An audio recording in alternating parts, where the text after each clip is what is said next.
During the war, the North realized that winning the war wouldn't completely abolish slavery.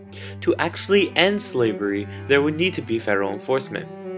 Lincoln enforced the Emancipation Proclamation on January 1st, 1863. Here's an excerpt.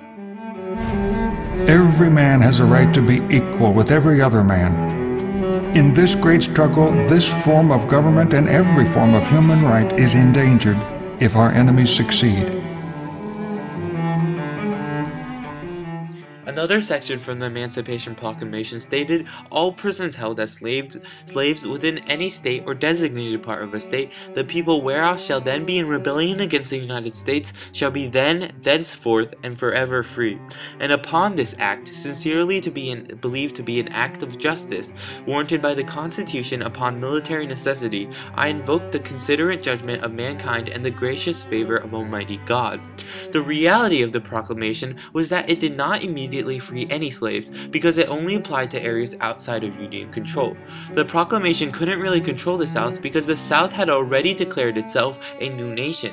In addition, the proclamation only applied to states that had seceded, and it exempted parts of the Confederacy that had already come under Northern control, leaving behind many slaves in border states.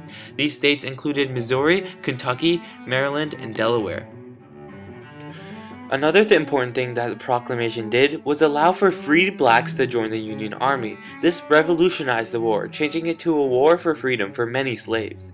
Union General Regis de Trobriand put it, "We are now the missionaries of a great work of redemption, the armed liberators of millions.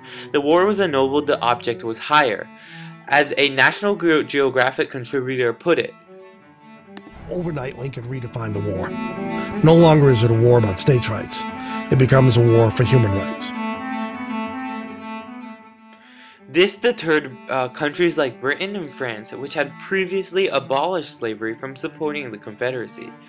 In response to the Emancipation Proclamation, many people viewed it as a great thing. A Reverend Henry M. Turner stated, "Great processions of colored and white men marched to and fro and passed in front of the White House. The President came to the window, and thousands told him that if he would come out of that place, they would hug him to death. It was indeed a time of times, and nothing will ever be seen again in this life." Obviously, former slaves were extremely